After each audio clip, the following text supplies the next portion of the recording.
Yo, what's good, everybody? Welcome back to the Celtics Collective Podcast, hosted by Heavy Sports. I'm filling in for Maddie at the moment, but y'all know me. My name's Adam Taylor. I'm joined by Sean Deveney, our resident Celtics insider. What's popping, Sean? Hi, Adam. And Quite a I'm week. joined. Quite a week. It's been hellish, but we'll get into it. We've got lots to discuss. I'm also joined by Jack Simone, host of the Simone NBA show, also on Heavy. He's filling in to help us round out this three-person rotation. Jack, man, what's popping? Hello. Thank you for having me. I'd say I'm glad to be here, but it's not exactly on the best of circumstances that I'm filling in at the moment. Yeah, I'm telling you, it's not great. It's not great. I think the best thing to do at the moment is let's just run down what the show sheet's kind of going to look like for us today. Obviously, the top of the docket, most important thing we need to hit on is everything surrounding Ime Udoka. So if anybody has lived under a rock for the last 24 hours, there was a report that broke that Ime Udoka was up for suspension by the team. And that was pretty much all that got released at the beginning from Woj from ESPN. And then other like slight reporting released, there was a inappropriate consensual. That's a very important word to add in there. Relationship with a member of the organization, which broke organizational kind of code of conduct. And now we're looking at what could be a lengthy suspension. So we're going to dive into that. With that, goes hand in hand on the next part of the show. What we're going to be looking at is how that impacts the Celtics if they don't have Udoka for 6 months, 12 months, if he resigns, whatever it may be that comes from all of this like issues and whole scenario that's unfolding. Where do they go from there, right? Is there a coach that's going to step up from the assistant ranks? Is there somebody they're going to be looking to bring in? There's a bunch of ways they can go, and we need to explore that. And then finally, Robert Williams is undergoing arthroscopic knee surgery. That's a hard word to say. It's harder to read, but it's hard to pronounce too. He's going to be out until early November, but I also have some thoughts there. I'm sure Sean has some information, and Jack's always a man of wisdom, so we're going to get into that too. So that's how the show's going to look. First of all, before we do anything, I just want to check everybody's pulses. How do we feel right now after a day that has literally been the curveball of all curveballs for an off-season day? I'll start with Sean. Yeah, it's funny because you go back to the Robert Williams injury, and that almost seemed like a more innocent time, where how are they going to deal with this? How, what's going to happen with this? How are they going to replace him? Are they going to get a big name or stick with the plan of bringing in young guys and trying to develop somebody?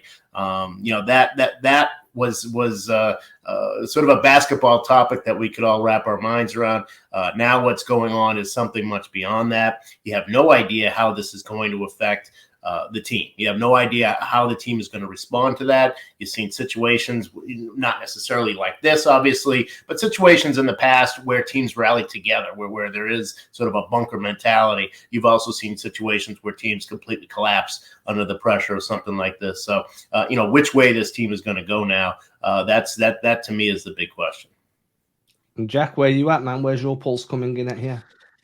Oh man, all over the place. I mean, last night I was sitting at my desk eating Chinese food, and my brother texted me, "Hey, Woj bomb! Oh my god!" And they're like, "Oh, is there a trade? Maybe Russell Westbrook got moved." And I look at my phone, and I was just like, "Oh, that's oh no!" And then since then, it's just been trying to wrap my mind around it. Like Sean said, it's not exactly like a fully basketball topic, so it's going into this whole other realm of how will this impact the team from a personal sense rather than just on the court. So it's like it's unfortunate. That's the word I've been running over and over my head. It's just unfortunate the circumstances the Celtics are in right now.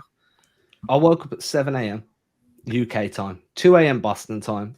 I've got a ritual. I like to wake up, make a coffee, then I'll check my phone. That gives me a chance to say good morning to the wife, gives me a chance to say good morning to the kid, and then I can start going into work mode. I wish I didn't check my phone because from 7 a.m. and now we're at 8 p.m. recording 8 p.m. on Thursday, September 22nd, 8 p.m. English time. I haven't stopped talking about Ime Udoka. It's literally been, he has been my topic of the day. And like you say, I think I went from this seems to be quite a strict approach from Boston. And then as the day's gone on and I've had more time to wake up, drink more coffee, process what's going on, it's very much we don't know the full situation. So who are we to judge based on the little information we've got? And the reporting has been really vague, right? So I think that's a very important factor.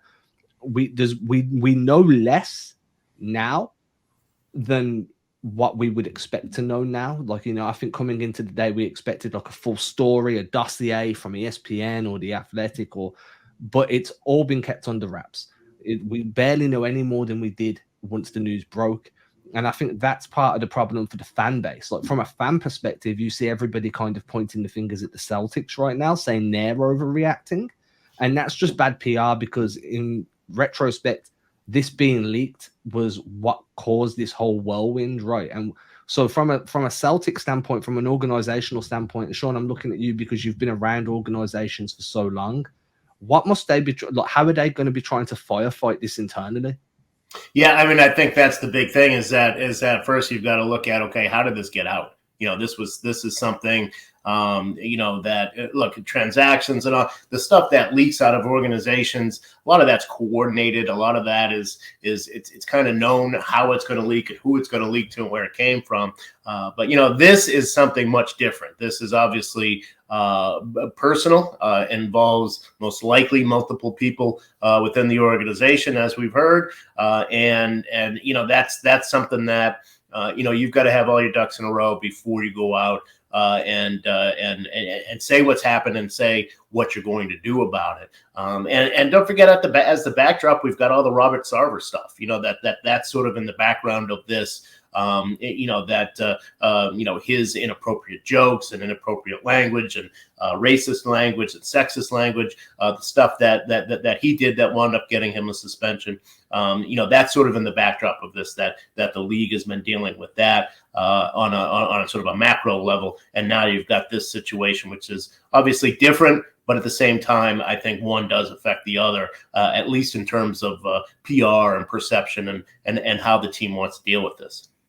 And that's a really important kind of note, right? Like, when you're looking at this from the punishment standpoint, this is 100% organizational. The league is imposing no punishment because this is an organizational code of conduct that you've broken. You haven't impacted anything on a league scale. It's all in-house. So that the way the PR kind of looks is going to be really important, because this is solely a decision based on what the front office is going to be making and their disciplinary procedures that they have in place.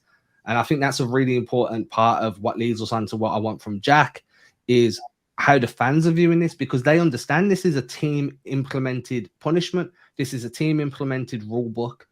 And a lot of people that I'm seeing at the moment when I'm going through social media, and I've spent most of the day on there, is there's a lot of resentment towards the Celtics for even having this sort of rule in place. And I understand, like, as adults, we understand the reasoning why you have these type of rules, especially when you look at some of the speculation that's been thrown out there. But what have you been seeing? And like, as a longtime fan of the team as well, how are you feeling about everything that's going on from that perspective?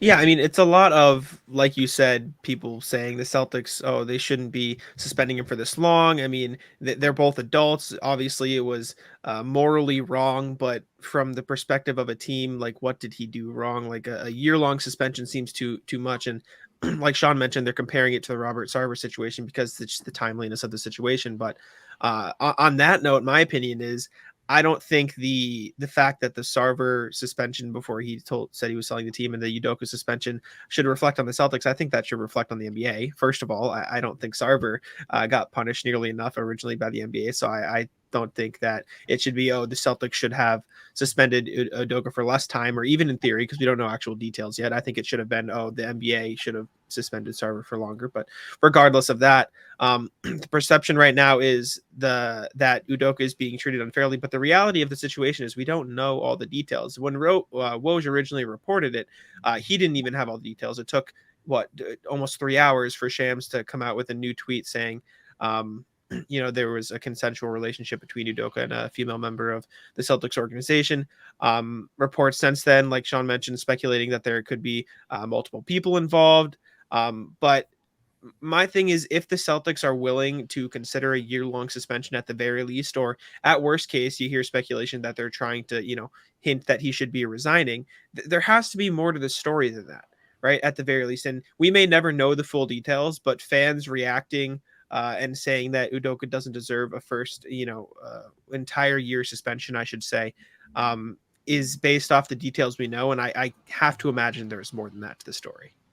And that leads us into it, right? Like this 1-year suspension that Udoka's staring down the barrel of, according to the latest Woj report, that's the same length suspension that Sava got for something far more egregious that we know of.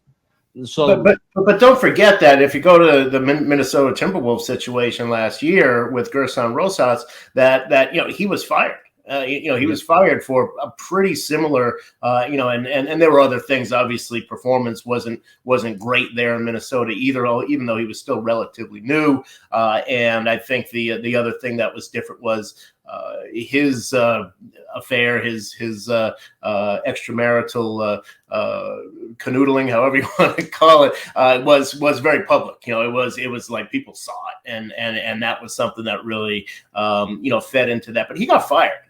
So a 1-year suspension. You can compare it to Sarver, but I think that the situation in Minnesota is probably a better comparison. Like I said, Rosas he got fired from that situation.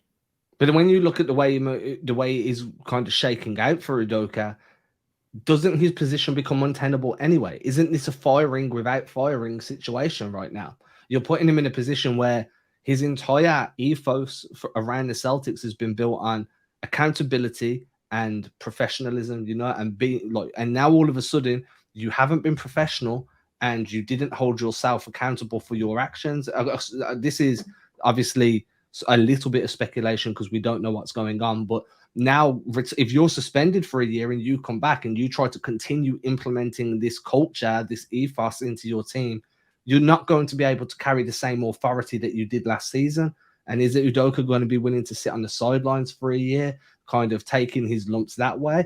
It does feel like that 1-year suspension, and we saw, I think it was Chris Mannix tweeted this out, that Udoka has considered the possibility of resigning. And I think that, this could be a way of firing Udoka without firing him, which I'm not sure why you would do that, but it definitely feels like that's a potential outcome here.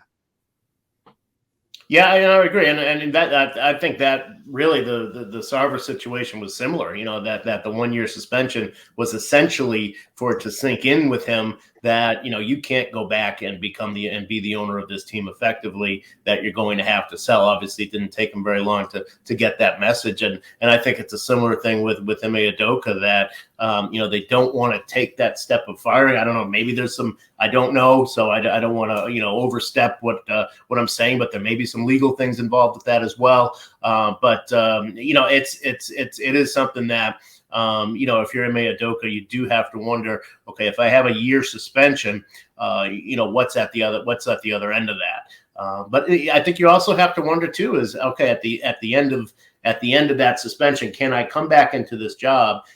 If I resign, where's my next job? Where am I going after that? Because this could be a career ender for him, and I'm sure he doesn't want that either, obviously. So yeah, he's in a pretty untenable situation here.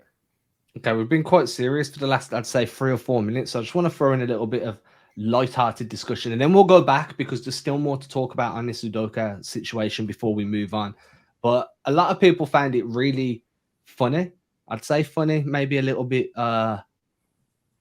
brazen might be the best way to say it. That Woj decided that he was like, yo, I'm cool. I'm breaking this news. I'm going to make a whole graphic and I'm going to insert me into the graphic, smiling as well. I'm very happy that I'm breaking this news. It's delighting me. I want you to see my face in this graphic.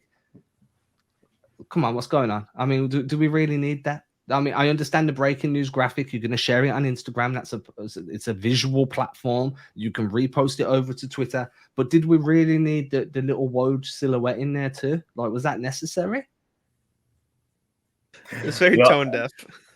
Yeah, exactly. I've known Woj a long time, and this week he's not been real high on my list anyway. So I might have to step out of this one for conflicting. I have a conflicting interest. Jack, how do you feel? Because I was like, yo, you should not be smiling in this photo. This is where you need to look remorseful or sullen, not happy. Or just don't include a picture of your face in the graphic. Maybe there's that too, right? Maybe that would have been it was funny. And then you see him tweet out another breaking news graphic today that very clearly didn't include his face, as if he got the message that maybe that wasn't the best idea. It was just a bit tone deaf. I mean, like you said, it's lighthearted discussion. It is what it is. It's not the end of the world. It's obviously not the focus of the situation, but it was, I don't want to say funny, like you said, but to see his smiling face on a picture that's trying to represent a very serious situation was just like, come on, like put a extra few seconds of thought into that graphic, I suppose. Maybe it was an ESPN intern who made it, though. So yeah, it might not even maybe. have been one, right. Yeah, I like how you said it was an ESPN intern, because they're not an intern no more. They're in the unemployed market right now, looking for a new job. Why did you get fired? I added a picture of Woj where I shouldn't have added a picture of Woj. With a great big grin, right? I'm gonna start doing that on my post. I'm gonna start taking pictures of me like thumbs up smile, and then just put it onto the most somber stuff that I put out there. I mean, look, it was tone deaf, but it lightened the mood here. We've got everybody talking, everybody smiling again, so we can move on. And we can say some nice things about Ime as well. Like I said, we don't know the full extent of the story, and I'm going to keep reiterating that because I think it's a very key part to any discussion that's had until the Celtics release their own statement. But the dude just came off coaching the team to the NBA Finals. He took Jason Tatum from an all-star to an all-NBA talent. I genuinely believe if Jaylen Brown had been healthy all season, he had COVID, he was out with COVID for a little while, and he had the knee issues. If he'd been healthy, he probably would have took Jaylen back to being an all-star. He turned Rob Williams into one of the best defensive big men in the league by putting him on that weak side corner. We saw the pros of having Ime Udoka in this team. We understood that, hey, him leading the way is the best option we've got of going close to a championship. And now that's probably not going to be there at least for a year. So how do you make sense of this from the Celtics kind of, what are they going to miss about him? Who's going to step into those shoes, and what type of roles do they need to fill while he's not there? I'll throw it out to anybody. I'll let either of you go. Go ahead, Jack. Yeah, I mean, obviously, like you said, Adam, what he brought to the court was the most prominent thing, like the most impressive thing. He finished 4th in Coach of the Year voting. His defensive scheme got the most out of Robert Williams while also getting the most out of a 6-year-old Al Horford, now 35 during the season. He got the most out of all of his players. He very clearly controlled the locker room. Obviously, the Celtics got off to a slow start. Then you heard the story about the game after the Suns and that West Coast road trip. He brought them all in, made them watch film, the famed film session now. He brought them together. He created a culture of winning and led them on, I don't want to say a miracle run to the NBA Finals, but a very impressive run in the second half of the season that culminated in a trip to the NBA Finals. So everything he did on the court was amazing. 4th in Coach of the Year voting. He very clearly had the respect of his peers. I remember listening to Draymond Green talk about him on his podcast, saying he was his Coach of the Year, that what he'd done with the Celtics was great. But now that you could be without him, you have to find people that can somewhat replicate what he did, because what you saw last year was the best version of the Jason Tatum, Jaylen Brown Celtics. You had Marcus Smart at point guard. I didn't even mention him. Brought the best out of that. The best point guard the Celtics have had in Boston to fit with the Jays so far. You need to find a coach who can replicate what Udoka did in terms of bringing the most out of all of the players. And whether that's an assistant, it's not going to be Will Hardy anymore, somebody on the staff or somebody outside who has a similar mindset. You got to find somebody who can replicate it.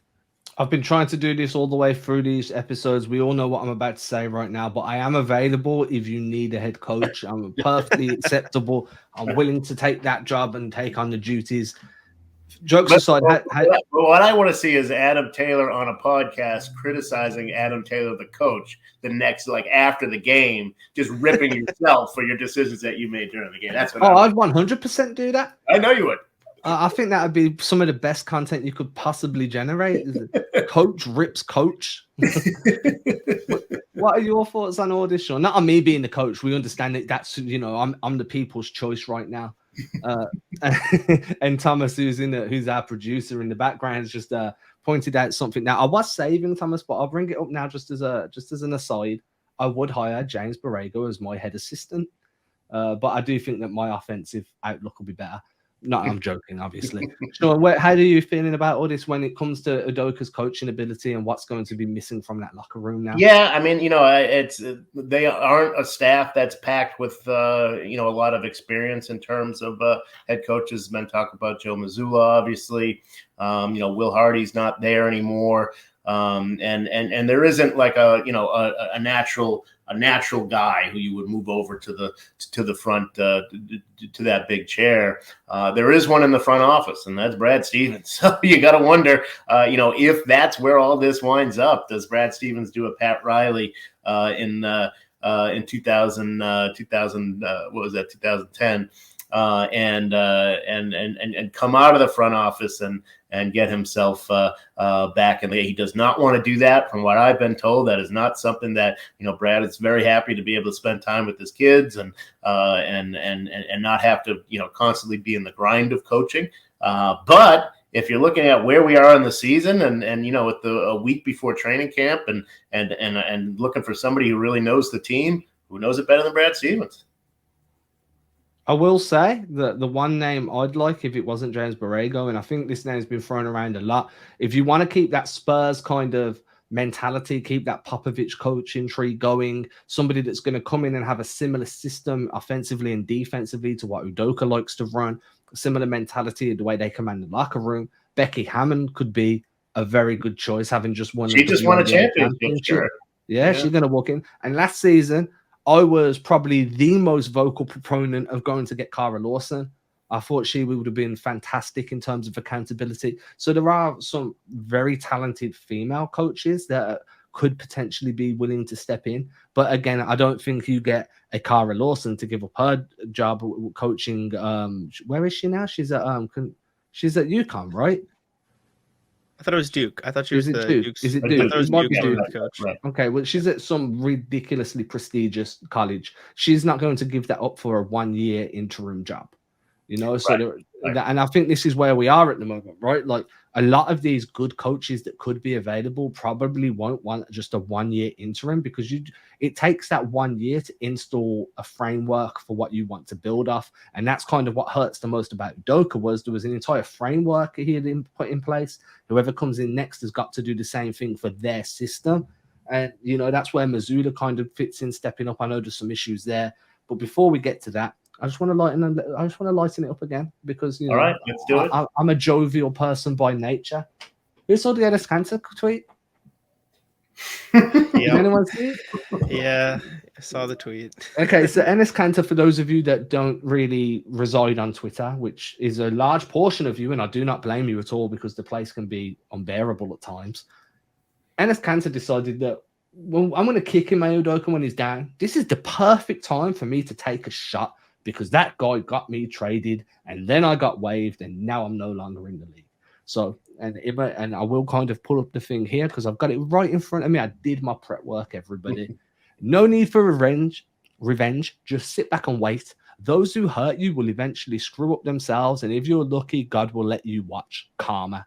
And that was a quote retweet from a Clutch Points article explaining the Ime Udoka situation. Take the floor, guys. Yeah, that wasn't very subtle on Enes's part. That's for sure. I think we all knew what he meant. But yeah, I mean, if there's a guy who's trying to get himself back into the league, it's not Enes Kanter. I think he pretty much knows because that's not something that you do if you're thinking, well, maybe somebody will come calling and maybe the Celtics will come calling because they need a big. No, look, this guy's obviously done in the league, and he's now making a second career out of taking pot shots at the NBA. That's what he's done. And what he'll continue to do. So this is kind of in keeping with what his new second career is. He needs to get off my patch. That's my patch. What you got for us, Jack? Sean was way too nice, and his freedom or Cantor, he's foolish. I mean, it's just like, come on, how are you going to go on Twitter and say that that's the issue? It was very clear why Enes Freedom apologized if my dogs decide to start barking. Ennis Freedom did not fit Ime Udoka's defensive system. He got cooked every time he was on the floor. I'm sure you all remember the time he played 43 minutes against Joel Embiid against the Sixers. That was fun. That was an experiment. The reason he was able to stay in the league for so long, in my opinions, I guess if you want to say, he played for a Trailblazers team that was notoriously terrible on defense. So you look at him finding his double-double success there and then not fitting into Boston's defensive system. I mean, Peyton Pritchard didn't earn minutes for the first half of the season because Ime Udoka didn't trust him to play defense. He eventually earned that trust, and Cantor didn't. And so Cantor got traded, and Pritchard earned his minutes. But now Freedom has decided to take it upon himself to bash the Celtics and the NBA at every turn he gets, and that includes kicking Ime Udoka while he's down, like you mentioned. I just disagree with taking pot shots at guys at their most vulnerable moment. If you're gonna do it when they're in a position of strength. Show that you stand on your convictions, and you do that by doing it when somebody's on the top of the world, not at the very bottom. I just thought that was cowardly. I'm going to leave it there. I just think that was a very cowardly act. You don't do that when someone's on the bottom. You wait until they're on the top, and then you stand on your conviction. Moving on, because that was a jovial point. Back to the more serious stuff. I mean, we've all mentioned Joe Mazzulla now as probably the most logical guy to step in. But what do we know? What do we know about the guy? Will Hardy to me was the dude that everybody saw as that next head coach, right? He was the guy everyone was like, he's the successor. If Ime doesn't work, you've got Will Hardy there ready to step in. He goes to Utah, gets a head coaching job over in Utah. We're left with Mazzulla. There's some reporting reminding us some things that have gone on in the past.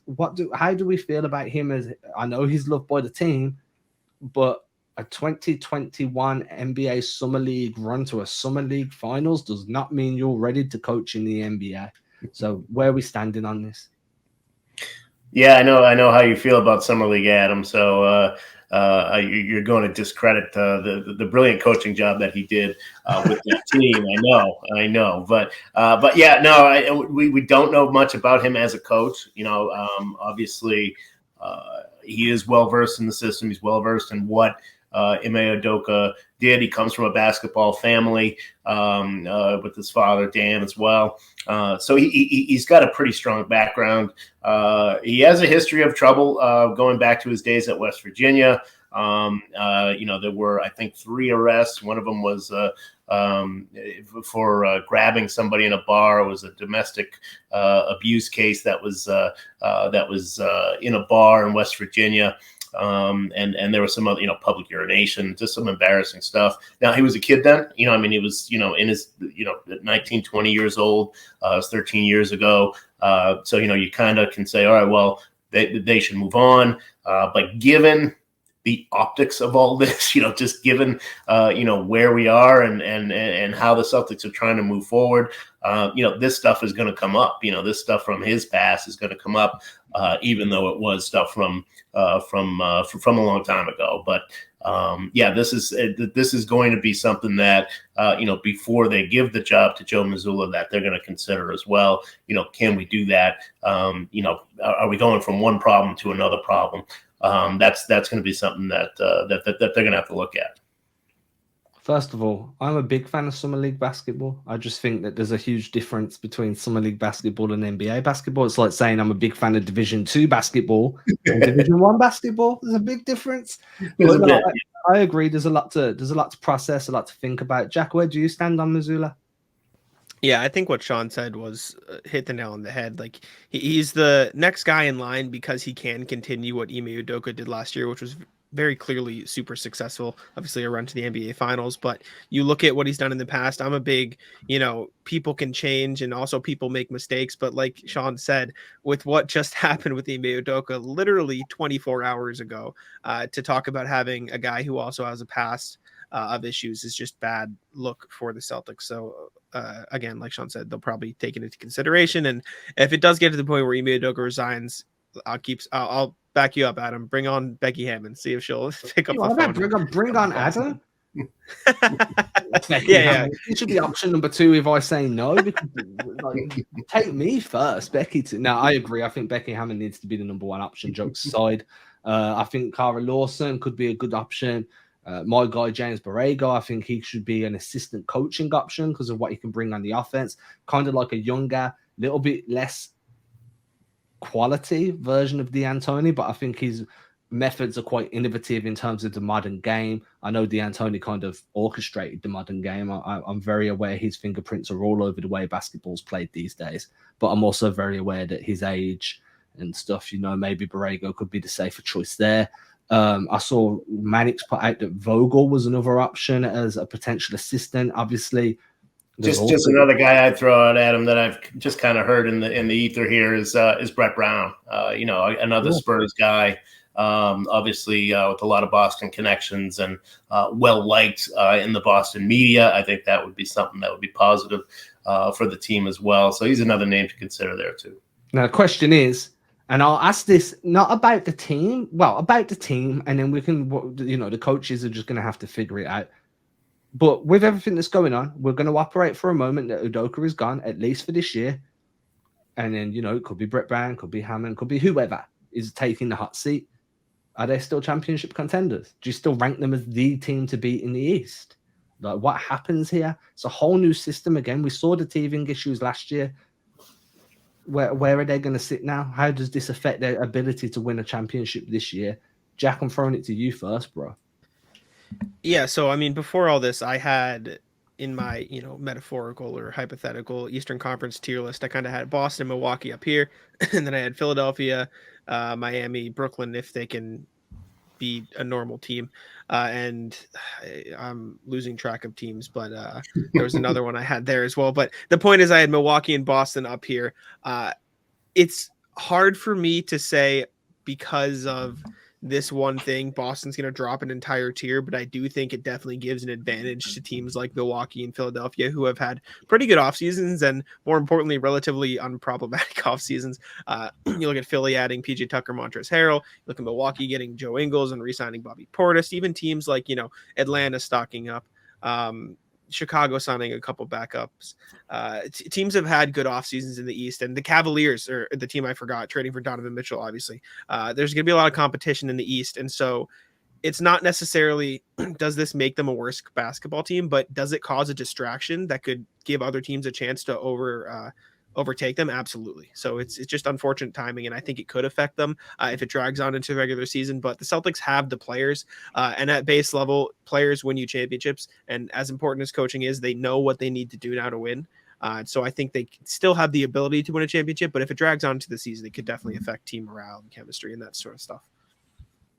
Yeah, I mean, obviously, yeah, we don't know how this is going to all affect everything, right? You could easily, like I said before, you could imagine a situation where the players haven't gone to the finals, having kind of proven themselves, having been a very fragile team last year and in the beginning part of this year, and then really learned to toughen up as the year went on. You can imagine them kind of taking that and having a bunker mentality and really pulling themselves together. I think that's a small percentage chance, though. I still think that a lot of their personality came from Ime last year. A lot of that toughness came from Ime and the way he called them out when they needed to be called out, things like that. And so I think that's going to be something that they will definitely miss. I think the way it's going to play out is you'll probably see whether it's Mazzulla or somebody who's sort of going to be the guy to start the year. If we get to December or so and it's clear that things aren't working out, then I can imagine them making a change. Again, maybe it's Brad Stevens, maybe it's Brett Brown or Becky Hammon, whatever. Then I can imagine them making a change, sometime like in December or so, if it's clear that, there are a few games under 500 and something's missing. And then maybe that is what kicks them into gear after that. I do think that they're going to start the season, relatively modest in terms of the head coach, but with an eye on maybe making a change early in the year. And if they decide that's what they need. So, a lot of ways that this can go, but I still think there is at least a chance that these players are going to pull together and, really have that bunker mentality. I want to be quite honest with you. I don't like the idea of them taking a modest approach now to change because the one thing this team needs now is a vital dose of stability. So they need to make a decision and be very comfortable with the fact that that's the decision they've made. That goes for both coaching and it goes for the big man rotation, because the big man rotation is an area of need. It's an area that's problem. I know they signed Luka Samanic, whoever he was. I'm a big fan. I watched a lot of his film last night. If you follow me on social media, you would have saw I put a thread out about his offense. So, I'm a big fan. And this leads us on to a segment that I've been personally a huge proponent for. And this is where Sean gives us some insider knowledge and the recipe. And we're going to call it Deveney's Dishes. We've been joking about it. I'm going to bring it in. Sean, I want to know what you feel about Robert Williams' injury, what the surgery means, and then I want to know what your recipe of the day is. We're gonna put the recipe of the day on hold, Adam, but we can talk about that after. Obviously, news came out yesterday. I was told yesterday morning that Robert Williams was likely to need knee surgery. Again, they weren't 100% sure. They were going to run it through the team and run it past some more doctors. And of course, in the afternoon, that's when it was confirmed that, yes, indeed, Robert Williams was going to need another knee surgery. And this comes 6 months after, of course, 6 months after what we saw in March, where he had the meniscus repaired, tried to come back really quickly, 4 weeks, even less than that. It was 24 days after surgery that he was playing game 3 of the playoffs. Now, one of the things that I've heard from a lot of people is, well, he shouldn't have come back so fast. That's why he's hurt again. Actually, it has nothing to do with it. They ran those MRIs by 3 different doctors outside of the Celtics orbit. These were 3 different doctors that Robert Williams people put in front of, put these MRIs in front of and said, if he plays, will it make things worse? So the answer was no. And so the fact that he needs surgery now is just more of a fact of how the thing is healed. It has nothing to do with the fact that he played. If you look at Lonzo Ball, for instance, he's going to need another knee surgery, another cleanup, as they say. And he didn't play at all. He hadn't played since I think it was January. So that. It's just sometimes the knee heals that way. Sometimes there's loose bodies and you just have to go in and clean it out. Doesn't matter if he had played or not. So that was one thing. And the other thing is that I hear a lot of is, well, why did he wait till the week before training camp to do this? And the reason was because nothing was wrong with his knee. There was nothing wrong with his knee until just the last couple of weeks. That's when he started to feel some pain. They thought maybe, a little rest and it'll go away. And that didn't happen. And once they went in and they really looked and they said, all right, the only way to make sure this is going to be okay is to go in, pull out these loose bodies and go from there. So, those are 2 things that have really come up about Robert Williams' injuries that I think really need to be clarified. In terms of the Lonzo Ball stuff, I'm going to go to a Meatloaf statement and say you took the words right out of my mouth, because I'm very big on the fact that meniscus injuries are incredibly difficult to predict. If you look at Lonzo, his original timeline was like a 6-week return when he hurt his meniscus, and now we're bordering on 9-10 months. There's never a guarantee that the recovery time is going to be what it's projected to be, and that goes again once you have this arthroscopic surgery. You can't guarantee that this November timeline is stuck to, because you can have more issues when they're ramping back up, and there can always be knock-on worries. Meniscuses seem to be very difficult to kind of pinpoint that recovery time. It's down to an individual. I think that you can't blame the Celtics for putting Rob on the floor, because they would have done their due diligence. You're not risking the long-term career of one of your most impactful guys for a playoff run, because you can always run it back the next year, right? So I'm with you there. I completely believe that that's everything that you've said is completely fair. I want to throw this over to Jack now, and I want to see where, and we will get a recipe from you, Sean. It will go in the write-up on the description of the podcast. Excellent. But I want to throw it to Jack now. I want to see, who do you think this opens a spot up for, Jack? Are we going to see Layman get a roster spot? Samancic get a roster spot? P.S. That's the correct answer. Are we going to see Cornette? Or are they going to go to the veterans where it's going to be like Dwight Howard or DeMarcus Cousins or Aldridge? Who do you see kind of stepping up and filling the majority of that Rob Williams role?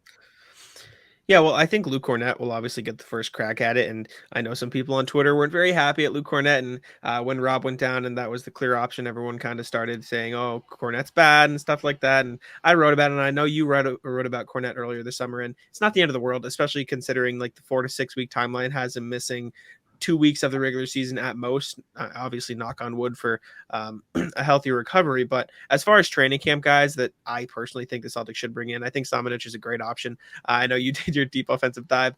Personally, I might lean more towards Noah Vonleh just because he gives you that rebounding. Obviously, the Celtics struggled to rebound the basketball in the finals, and they did all season long at times. So having an extra rebounder and a guy who hustles on defense, he's not like a top-notch defender, but he always puts his best effort in on that end, quick on the perimeter. He's a solid overall defender. Would be a good option. He's obviously not great on offense, but if you need a guy that can come in, get you some boards, and do all the dirty work, I think Vonleh's a good option there. And as far as the other roster spot, because I know they technically have two, although they could leave one open to keep some flexibility, I think they need a wing. So probably a Layman, Justin Jackson, one of those guys, just because as much as they do need big man depth right now, they don't really have any wings either, especially if you consider the fact that Grant Williams will probably have to play some center minutes now with Rob out, and he was your wing depth. Outside of Jaylen Brown and Jason Tatum, your next wing is Malcolm Brogdon, who's 6'5" and can play the wing, and Derek White can play the wing, but they're both guards. So I think bringing in an extra wing in addition to Vonleh or Samanic is probably what we see out of camp, in my opinion. Could be worse. You could be the Lakers and planning to play Patrick Beverley on the wing at 6'1". I mean, True. I'm not going to let that one die anytime soon. Personally, I like Adam. I am curious about Samanic and what you saw, and do you think he's? I mean, the big criticism. I mean, he was the number 19 pick 2 years ago. I mean, he's obviously a guy who's got talent. There was a big question mark about him in terms of his motor, in terms of his motivation, whether he was really driven to be an NBA player. But what did you see that makes you think that, okay, this guy's got the talent if he can get that motor? Yeah, so when I went back and I watched every possession from all of his G League games on offense, I haven't done my defensive deep dive, so I only know. You're insane. You're insane, Adam. Why? That's amazing. Just you go. I watched film on Samanic. I watched every single offensive G League possession. I mean, props. That wasn't a insult. That was a compliment. Just wow, that's impressive. You can't have a fair opinion on somebody if you don't watch enough film to have a fair opinion. I only know 50% of the story right now, and I am insane because I'm an X's and O's guy, and I look. And anytime I get to dive into film and do scouting, I'll take. So I went through. I think he's got a great range of speed for a big man. He can definitely go through the gears. He can pick up pace really quickly, cover floor fast. He does struggle scoring at speed. Like it's terrible. He kind of overpowers the ball off the backboard. He doesn't really have much success that way. But as a big man, like a pick and pop big man, he's got good shooting mechanics, nice flow to his game. Picks his spots really well. He'll either fade off or he'll kind of L cut, where you cut in and then cut out, so it makes the shape of an L. His shooting, like I say, shooting mechanics are fine. As a pick and roll guy, this is where the issue is for me. I think the biggest knock on him offensively is he really struggles to finish or even embrace contact. He'll shy away from it. He'll slow down his drive. He'll try and get like a spin move that doesn't really work. And just any time he embraced contact, his shot just didn't work. He got blocked a bunch because he loses his verticality, because he slows right down, goes flat-footed, panics a little bit. And that's going to be a huge issue in the NBA, where defenses are very physical when guys are rotating over. His post game kind of suffered from that too, right? Like, so he's got that spin move, a nice little kind of drop step spin. But again, the minute he feels that body contact, he kind of goes into a shell of himself. And that's the biggest knock on him for me, which again comes down to that motor and motivation to be a professional, willing to put your body on the line and to grow your body to be able to absorb that contact. But as an outside shooter, somebody that can run the floor at pace, have good control of their speeds, set solid screens, rebound because of their good size. I mean, he's 6'10". You could see him playing at the 5. You could see him playing at the 4. Floor spacing, big man, modern. He's got the skills necessary to be successful. He's just got to be willing to embrace contact, work on his strength and his body so he can fight through that contact and still be a viable finisher. And then just learn how to finish at pace, or don't go for pace. But I will say this, he's confident, man, because he'll catch a body. He'll dunk on you. If you're rotating over and he feels like he can get the dunk before the contact, he will jam on you. If you're in front of the rim, he's not going to attempt anything. And that's going to be a problem against NBA level defenses that will have a big man drop off that screen and sit in the paint waiting for you to come in towards the rim. Yeah. Sign me up. I'm in. I like it.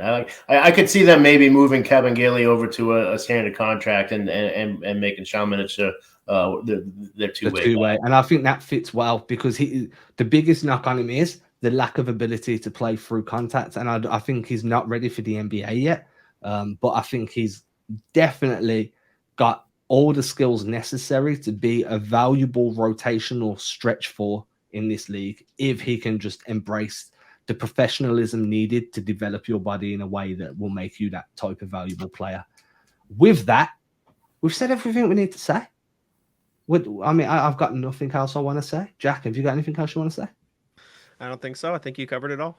I'm almost afraid to stop because then we'll all have to check Twitter and who knows what's going to come up next. This is the problem, right?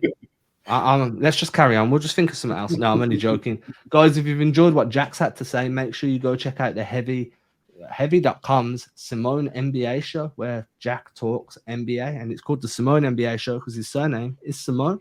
If you've enjoyed what myself and Sean have had to say, come back to the Celtics Collective again next week or next week. Maddie should be back. I know she's having some issues at the moment. And we'll be back as a normal group. If not, then I'll probably run host again. We've gone to the cutout scene, so this is where I say goodbye, farewell, thank you.